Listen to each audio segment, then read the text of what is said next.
Right, good evening. Thank you for joining us. I apologize for the delay in this conversation. We're just trying to get a handle on the internet and the challenges that we face.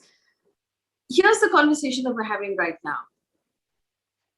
Just in the last 4 days, 75 patients in Goa's medical college and hospital passed away because of a shortage of oxygen caused to what the government calls logistical issues in the supply of medical oxygen. According to the Wire, there have been 223 deaths in which hospital authorities and local administrations have confirmed were caused due to a shortage of oxygen. Another 70 deaths in which patients' families allege lack of oxygen and blame the authorities for it, although the authorities have not confirmed or made any sort of confirmation on those allegations. States which have reported deaths due to the shortage of oxygen include Delhi, Maharashtra, Telangana, Uttar Pradesh, Bihar, Karnataka, and now Goa. There are several other issues about the deaths that have occurred in our country in the second wave of COVID. One, ignoring expert advice. Now, we have reason to believe that on 30th November last year, the Technical Advisory Committee, comprising of epidemiologists, doctors, public policy experts, warned the government that there will, in fact, be a second wave of COVID between April and May, and submitted a district-wise action plan on how this should be tackled.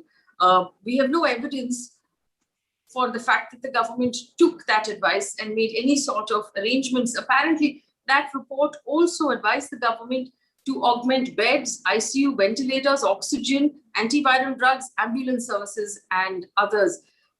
There's been a massive shortage of vaccinations in the country. We went from actually exporting about 6.5 crore vaccine doses to falling short ourselves. We now reached a point where state governments are issuing global tenders to bring in vaccinations on their own, which actually many experts have argued makes very little sense because it reduces India's bargaining power by fragmenting each order into every state government, as opposed to if the central government were to actually place the orders themselves. Remember, the states of Maharashtra, Delhi, Andhra Pradesh, all of these states now are competing with all of the countries in the world in order to source these vaccinations. What happens to smaller states that don't have access to that kind of money?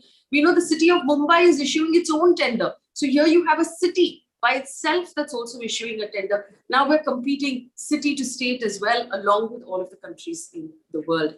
We've had cases filed against hospitals and individuals who have put up notices saying that there is a shortage of oxygen. Sun Hospital in Uttar Pradesh has an FIR filed against it by the Uttar Pradesh police for allegedly spreading false rumors because it had told the patients' families to take their loved ones elsewhere since it was running out of oxygen.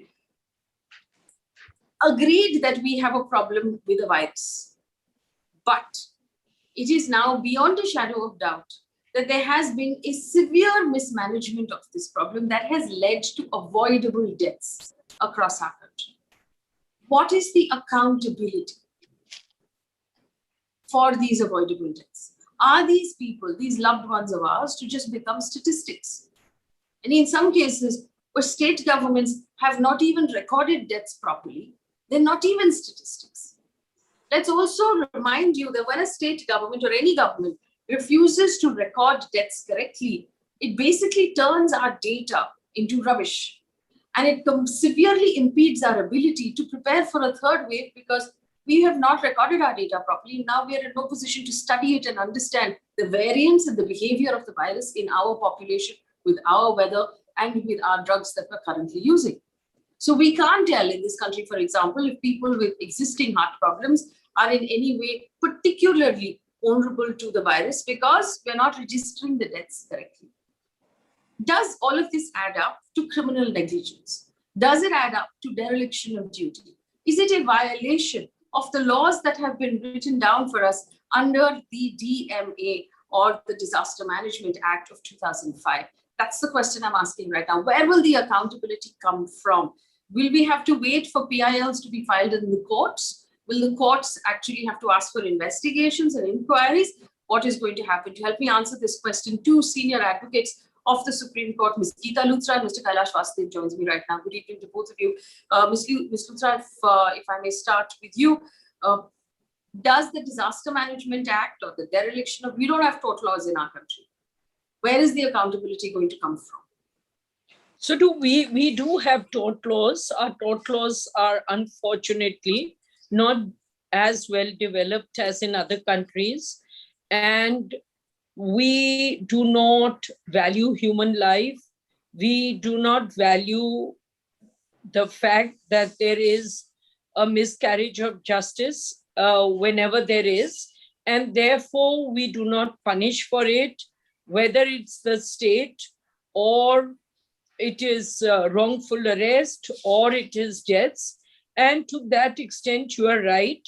But I feel that a change has to come, because unless there is a recognition that human life is valuable, and some, as you said, some PILs have been filed, some cases have been filed, people have died. Most people become so despondent, they don't want to go through another litigation, just they go back crestfallen, and you are just another statistic if you are that. So what is the value of human life? And should someone be responsible? So the responsibility, how would you affix responsibility? I mean, you take something like the Nuremberg Trials, and I'm not speaking as an expert. You have a whole trial to see who are the people who were responsible. Because you can't, sure, there is, to some extent, there will be contributory negligence of the people. And we have to remember that the buck also stops at us. But where does it start? And what is the responsibility of center and state, particularly when health is a state subject, but center is deciding allocation of oxygen? So you're really making it a very mixed subject. Where, who do you hold accountable when a state asks for allocation of oxygen, but they don't get it, or they get extra allocation, which was one of the grievances being raised, that so-and-so state is getting a 10% extra, but Delhi is not getting that.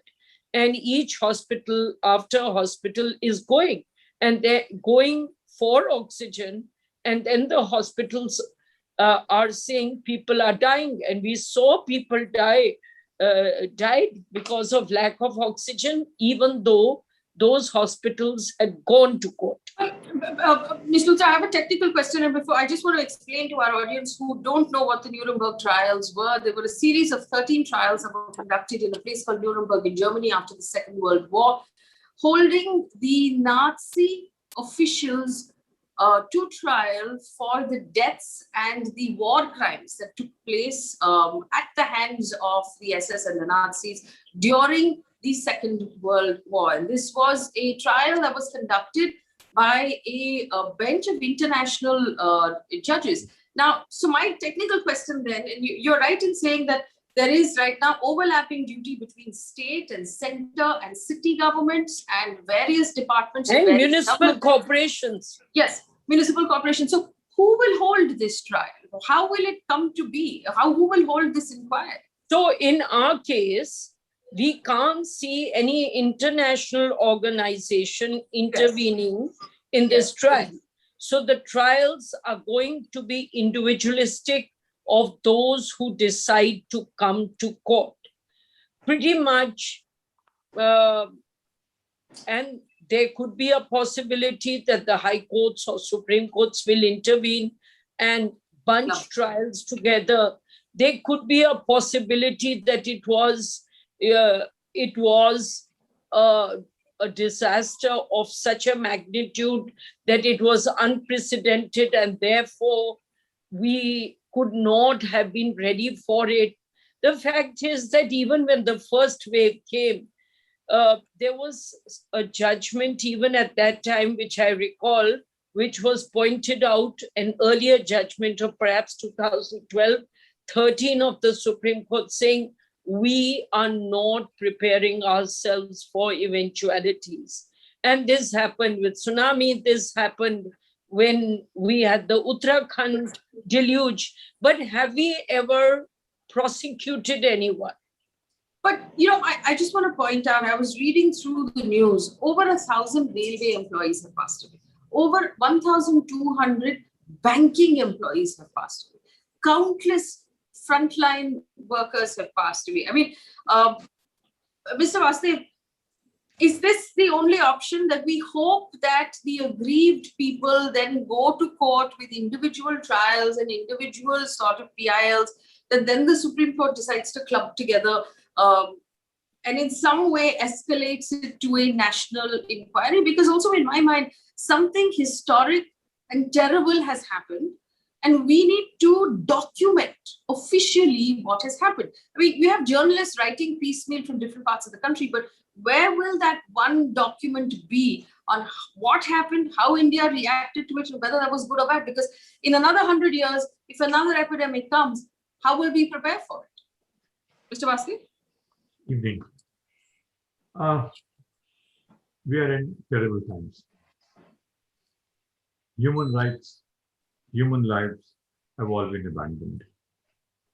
They've been abandoned at the hands of a governance which has failed us. Irrespective of center, irrespective of state, we are going through very troubled times because there is no end to cremations or burials. I'm reminded here of the tragedy which affected us in the Union Carbide case. When the Union Carbide issue arose, a plethora of cases were filed, including that in the Supreme Court. Everything meandered in various directions. Class actions were prohibited. People who came to sue the government of India and even those who sued abroad were restricted. Nothing came out of those massive suits which took place. 1980s, we are in the 2020s. The effect of the MIC gas still persists. The number of people affected in those days are still tottering with bad health. The outcome of it was a couple of $1 million in payment, which was not even released by the government for the purposes for which it was given. So when we look at our system, whether it's a class action, whether it is action for the purposes of redress, I'm not aware of any major case where there has been redressal at the hands of the court. They've all been stifled, they've all been restricted. Accountability is a question which the Constitution provides for. One of the most fascinating provisions in our Constitution is the powers of the Comptroller and the Auditor General of India. The powers of the Comptroller and Auditor General, shortly called CAG, are very vast and very wide. They audit the actions of a state in financial matters and all consequential proceedings. It is the obligation of Parliament or of the state government to consider the report of the CAG, debate it, and come to a finding whether the CAG's report, what the errors are, where the fault lines are, and what can be remedied. If you look back in time, 70 years of independence, yes. Sorry, I just want to point out here that you're referring to the CAG, which is the auditor of the government. The CAG's reports have fallen 75% per year in the last couple of years. It had actually submitted 55 reports back in 2015. It has submitted less than 14 reports in 2020. Just coming to that. Yes. Now, even the investigation by the CAG has now become more in the form of cosmetic, if I may say so. The reason is the Comptroller and Auditor General is now being appointed. I think the last of them who stood up was possibly Somaiya, then followed by Mr. Rai, who did the expose on the spectrum and what they did in the states. After that, like all institutions, we have ruined everything which exists. I'm sad to say, today aspersions are being cast on the Election Commission. In the election commission situation, which came into force with the framing of the constitution, there is a provision that rules will be framed by Parliament for the appointment of election commissioners. By convention, no government or opposition agreed to the framing of rules, leaving it to good convention for the appointment of proper people. In recent times, there was a story covered in the press that the last chief election commissioner after the Bengal elections was being nominated as a governor. There were denials. People like Session held the governments where they wanted them in the matter of proper conduct. I'm giving you a bit of a background here and I'll come immediately to the accountability issue. So therefore, if you see it in that perspective, governors, I remember Mr. Sorabji's famous book, Governor, Sage or Sabatwa. So every institution has been systematically decimated. The Planning Commission, which came in the 1950s, has been replaced by the Niti Aayog. Planning Commission laid the foundations for the development of our country. The Niti Aayog is doing nothing. If you look at it in this whole perspective, there's only gloom that I see. I don't see anything happening. But on the other side, whether it is a judicial failure, whether it is a governance failure, whether it is a financial puzzling, whether it is anything, our citizens are also not standing up. We are the biggest stakeholders in this whole game. 60% of our population is in the age group of 35 or less. I only wish that this population, this very powerful force, would come together to emphasize on positions. The judiciary does not have the capacity to deal with class action situations because we don't have judges. High courts are working on 50% of the available strength. Supreme Court is running short of 7 judges now. Out of 31, we are I think 6 or 7 judges short. High courts are 50% short. The trial judges are also short by large numbers. So if you look at the overall situation, I don't see any way. Forgive me for interrupting you. When you say young people in India need to stand up, does that mean we all file cases in the court? No. Not going to court, not waiting thalis, not lighting candles. I don't want that. Okay. These people should get together in whichever association or groups they work.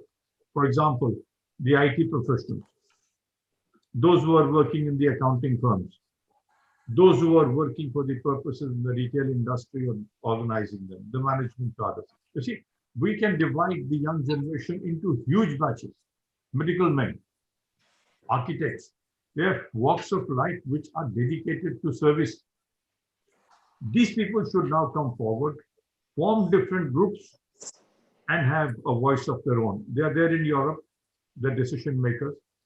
They carry policies. They're very effectively there in the US. They're very dangerously powerful in France. I think it's utopian.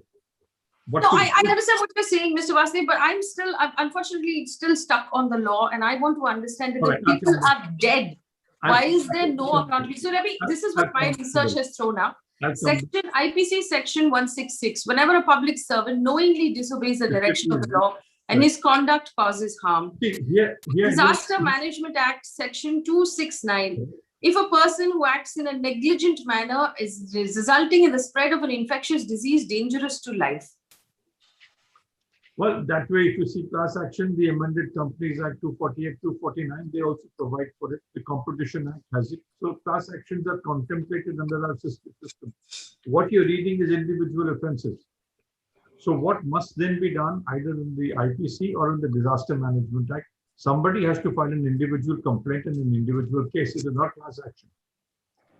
6 people who have been affected by a board decision or a failure to implement the provisions of the Act can ask for retribution by filing a case under 166. You can file a case under Disaster Management Act. Those are individual proceedings, they're not class actions. Okay. The question which we are facing today is class action. How do we get it?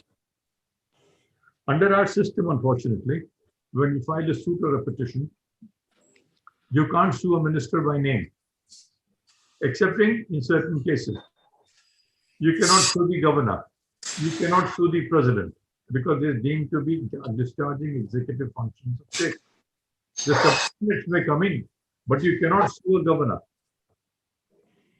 You cannot sue a minister by name. You can sue a ministry. You see, this is the dichotomy in our system. I want to break that thread. I'm willing to experiment. I also want to point out to you that when young people stand up, they have UAPA filed against them. They're thrown in jail for over a year. They are not around when their fathers fall sick. Not around to meet their fathers before they die. Young students who write toolkits on saving the environment wind up in jail. I mean, this is the country that we live in. I'm not surprised young people are not standing up. You see, so therefore, if we're going to take an attitude that everything is broken, then there will be no remedy for us. We've got to find a remedy to this malice. And I'm not one who's going to say our people of India will not stand up to this. Someplace we've got to rethink the whole structure. The pandemic has told us what all it has to tell us. Okay, so let me just bring in Ms. Luthra. Ms. Luthra, we have seen that this particular central government is not really open to answering questions in Parliament because the numbers in Parliament are in the favor of the central government right now. So there's no possibility of a no confidence motion. There's no possibility of the opposition holding the government accountable in Parliament in any way because government has actually cancelled Parliament sessions whenever it feels like it, holds emergency sessions whenever it feels like it to pass farm laws. So obviously Parliament is no longer a space of accountability. Where else will the accountability come from if Mr. Vasudev says that our laws are also, and as you also agreed, not really designed to deliver this accountability to the citizens? No. The laws are designed to give accountability. It is not that. Every life matters, and our laws with our right to life and our tortious liability. Ultimately, you will remember the Nambi Narayan case where there was compensation given for wrongful arrest, but it's too far, too few, and it's a difficult battle. If I were to say that do we have a right to life? Yes, we have every possible right on the statute book.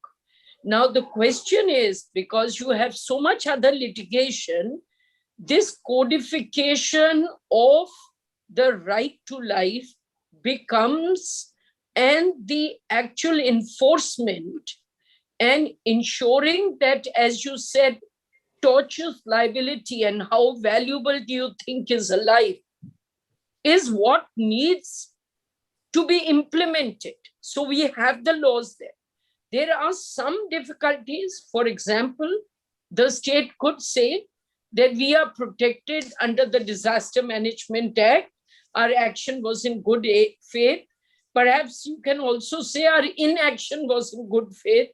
We have an immunity from legal process under 74. So there will be issues. Now what happens is, take the 1984 Sikh riots matter. Ultimately, the matter took on proportions that it did go to court, and there have been perhaps results many years later, but there have been some results. So the question here is, do we have a law in place? We have a law in place. Do we have a right to life? And can we actually challenge and question the state on it? Yes, you can. How well developed, how enforceable, how much can a David fight the system?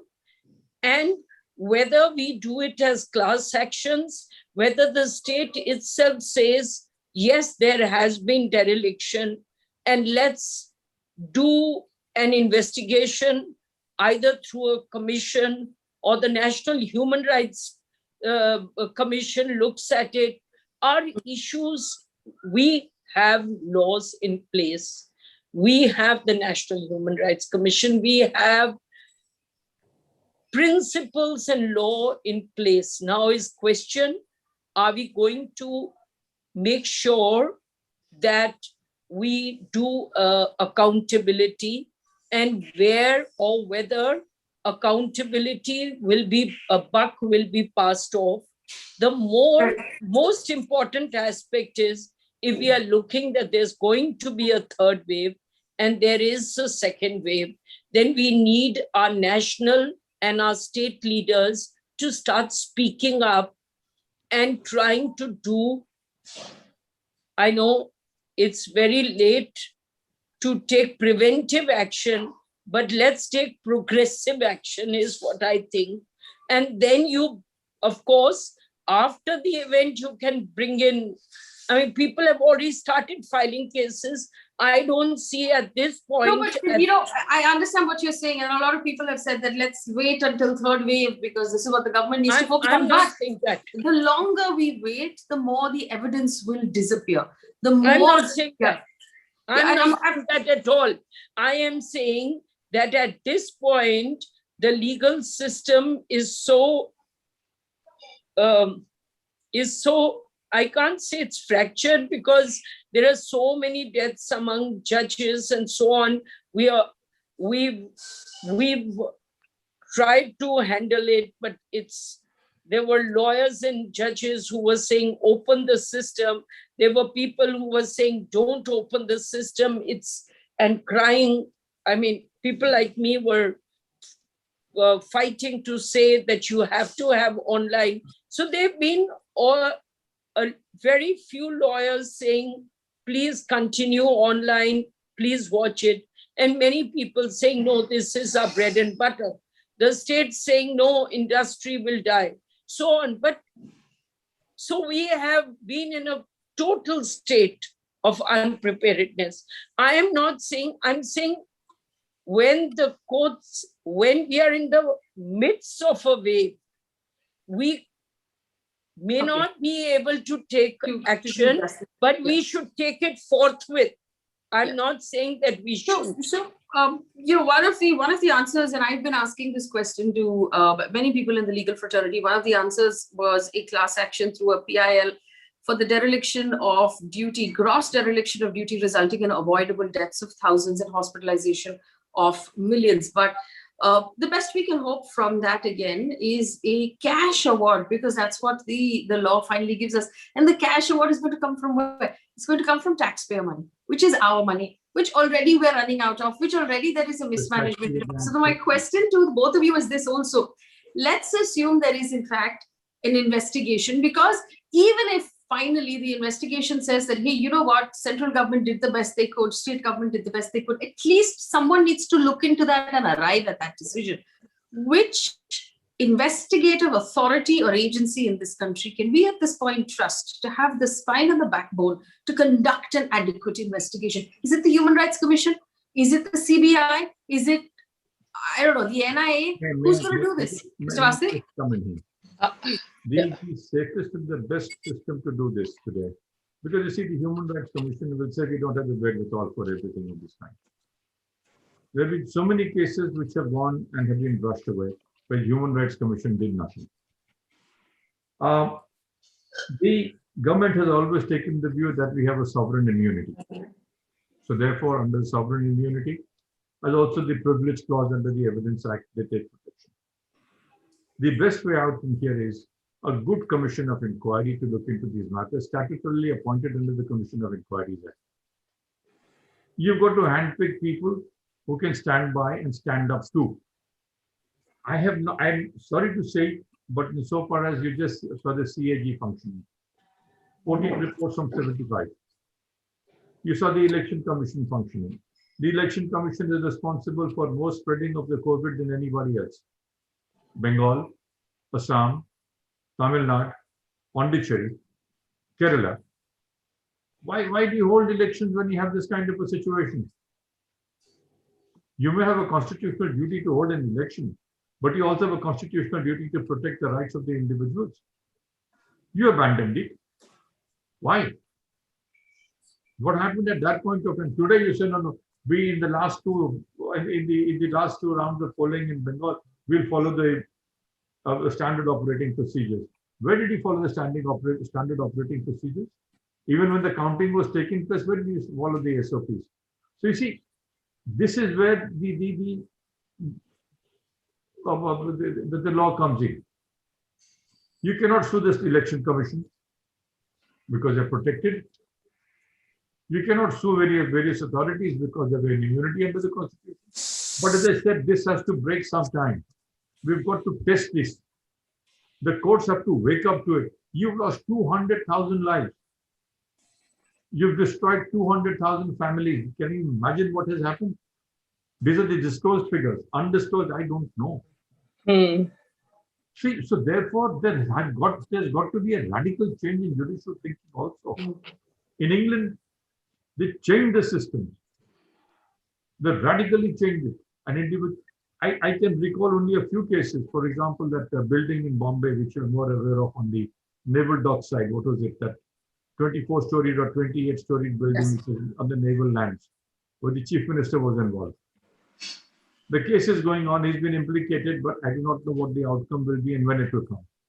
Judges who have stood up to the system have been transferred on. Our Delhi High Court lost some very good judges because they stood up in the Delhi riots case. They were transferred to Chandigarh. They were thrown away like havaldars in an army. So you see, we are dealing with a system which is overbearing. And in that overbearing system, the closest example is a David and the Goliath. Goliath eventually was killed by a stone from David. We have got the stone, we have got the people. We've got to wake up to this. I feel very strongly about it because I know our governance is not going to give us anything. 70 years, 75 years of independence, we built stadiums, named them after individuals, we built statues, we've done roads, we've done everything, but we've not done anything for the purposes of medical infrastructure. We have done nothing for the purposes of good governance. We've done nothing for the purposes of education. We do not have doctors who will be coming into the system. We repealed an act, the Medical Council of India replaced it with another act. You bring in different kinds of different disciplines of medicine, the Ayurveds, the Unanis, and everybody, to assist the people who are doing allopathic medicine. How do you work the system? And today, invariably, the hospital says we don't have three things: A, medicines; B, beds and oxygen; and third and most important, we don't have medical men of competence. This is the biggest problem. The supporting factor in this whole thing has been trained nurses and persons who have come in, both male and female nurses. They've been the biggest protectors to the system, and the doctors, of course, from the allopathic field. What about the rest? Your National Act has gone to do what? So you see, we have got to dribble a system where governance has to be an assurance which is carried out before the next hustings. You are these 5 promises at the time of the polls. You are now holding an election. We must have them accountable in some form or the other. Yes, forgive me, Mr. Vasudev. I know that Ms. Luthra needs to leave. I have a quick question for you, Ms. Luthra. Even as someone who studies the system and who's been tracking government for many years, I still can't fully tell right now, given the situation of emergency that our country is in, is this the responsibility only of the Union Health Ministry? Is it also the responsibility of the PMO, the Prime Minister's office? Is it the responsibility of the Home Ministry? Is it the responsibility of the External Affairs Ministry? Whose responsibility is this? So if at some point, let's assume for argument's sake, that there is a question now of dereliction of duty, or basically the people holding accountable people who should have done their jobs but didn't do their jobs, do we even know whose job it is? No, I don't think we do. We have state, an important subject like state, as the health as a state subject. We don't have hospitals. In 1957, we set up the All India Institute of Medical Sciences. I want to know how many more premier hospitals you set up over all these 50, 60 years. I don't know how much public health we've been taking care of. How many people are able to get a bed? How many? So you have to have health as a major, major issue. So health, education, these are 2 of the major factors. I don't see, I think we need a national policy. I think we need a national governance. I think we need allocation of funds. You don't have any infrastructure. We have no outlook. We are not having a public health outlook for our people. This is what we owe them. Look at Britain. I have a question, and I understand if you have to leave, so this question is to the two of you. No, we also have in this country a very strict law against superstition and hocus pocus. But at this point, we have a health minister who seems to think that he is health minister of California because he recommended dark chocolate to a country where most of rural India doesn't have thermometers to check their temperature if they happen to discover that they have symptoms. We have an Ayush ministry that is handing out herbal remedies. We have a health minister that stood on a podium with Mr. Ramdev of Patanjali and hawked a solution, a remedy that is not a remedy, that has no trials. So basically, there is this large-scale abandonment of scientific temper. There's a large-scale abandonment of what we should be doing. We're discussing cow dung and cow urine at a time when every decision that we take in this country needs to purely be based on science and data and the understanding of what our scientists are telling us. We seem to be going in the opposite direction. Is there no responsibility for the person right now heading our health ministry to actually behave like the medical doctor that he is? Is there a law that can hold him accountable? Either of you.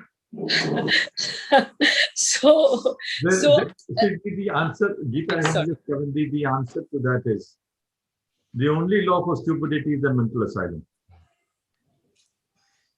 Unfortunately, it doesn't work. Ms. Luthra?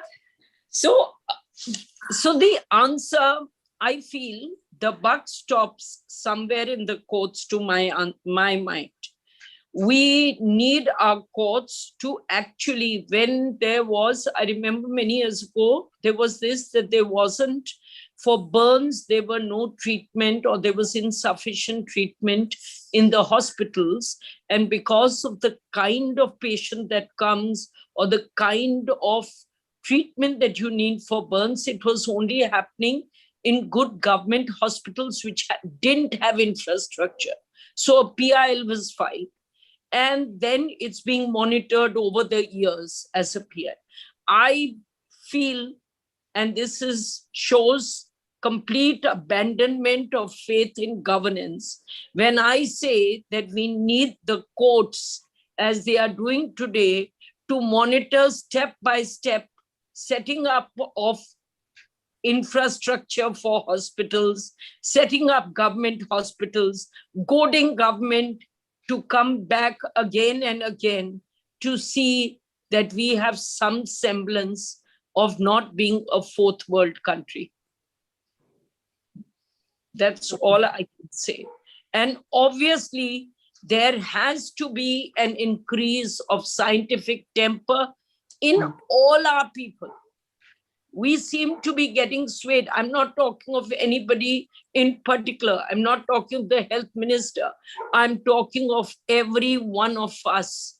We have to have a scientific temper, and we have to understand that merit has a great place in medical sciences. Therefore, all this thing, and I'm not against reservation.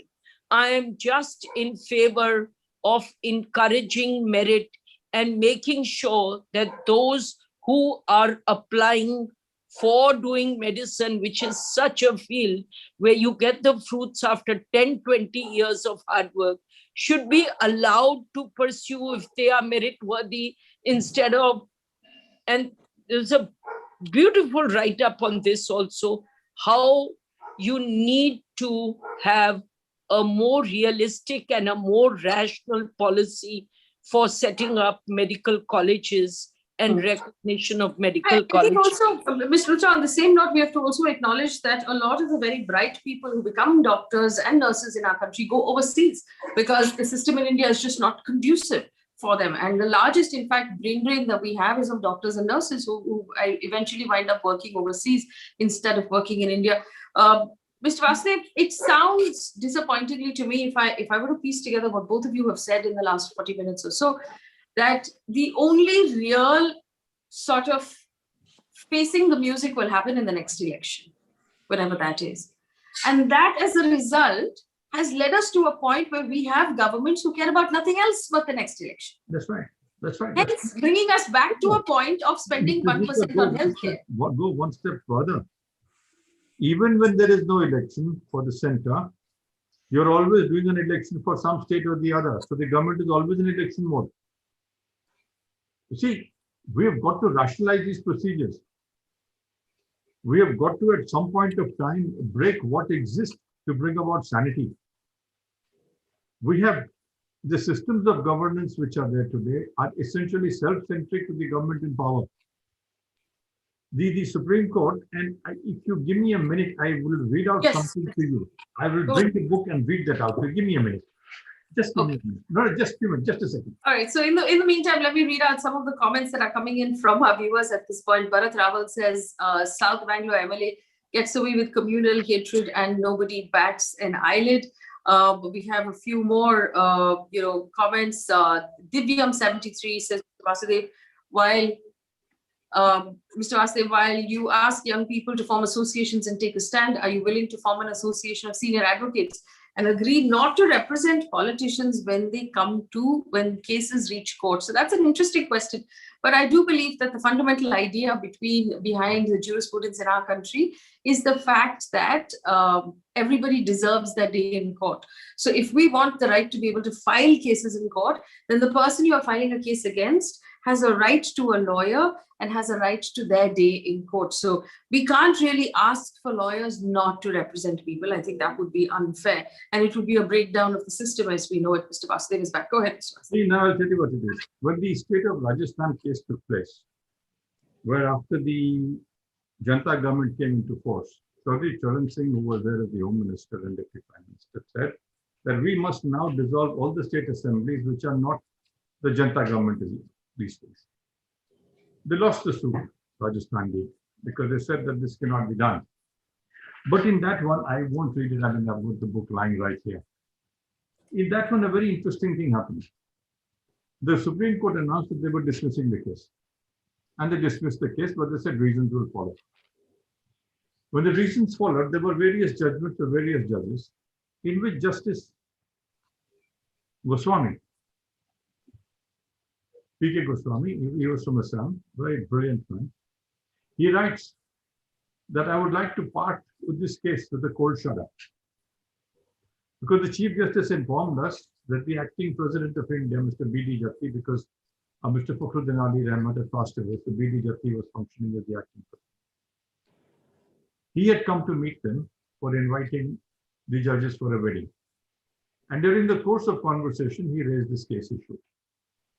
So Justice Goswami says, I part with this case with a cold shudder. For the dignity of the post of the President of the High Office should not suffer at the hands of people. These were his quotations. I'm saying this to you because there were people of eminence who could stand up and make their say. Today we have become minions to our own needs. And when you become a minion, you asked me just now whether advocates are willing to form associations and the like and what they could do. As a matter of fact, we do. Very often we render services as amicus curiae and tell the court that we will help in doing what we can. Many seniors do it, many of us do it happily. Many advocates do it, many youngsters do it. We cannot possibly say we won't appear for a litigant because he has a right to audience. So yes. We have a moral duty also under the provisions of the Advocates Act. But what I said is we require a radical shift. We require a new thinking. We require to create a new India. We've had enough of this junk. And it's getting worse by the day. Institutions are being totally ruined. Companies are not investing into this country anymore. They're moving out.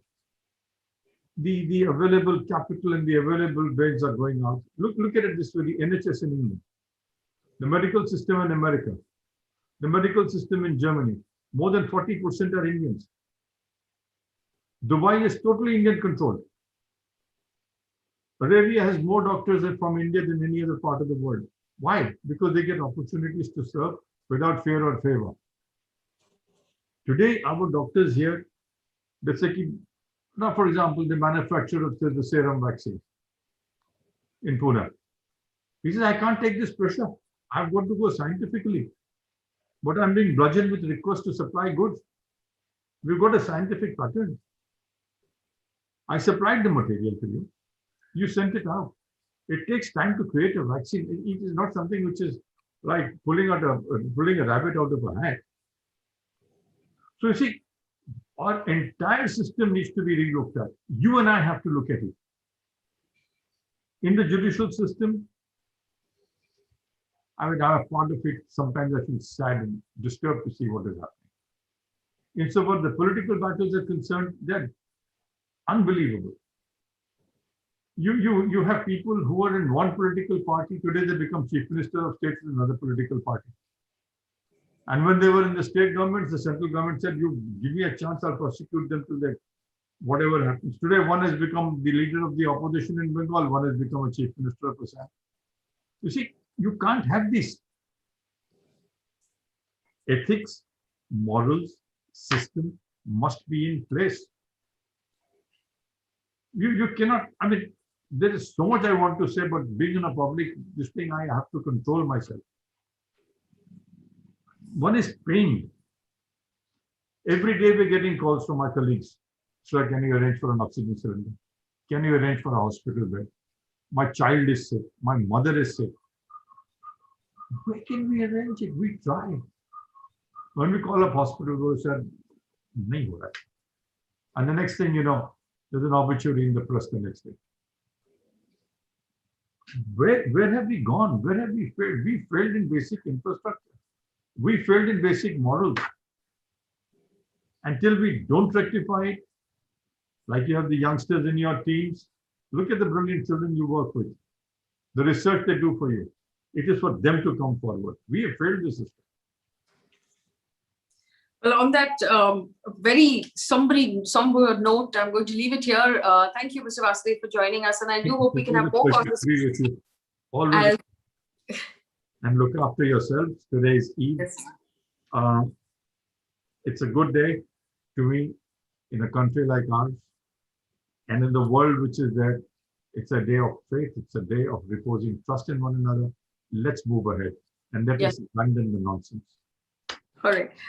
For our viewers, thank you for joining us. Remember, the news is up now at 9 o'clock. We put together a bulletin where we only give you information. There's no opinion. There's no screaming. There's shouting. Do take a look at our news bulletin as well. Thank you so much for watching. Good night.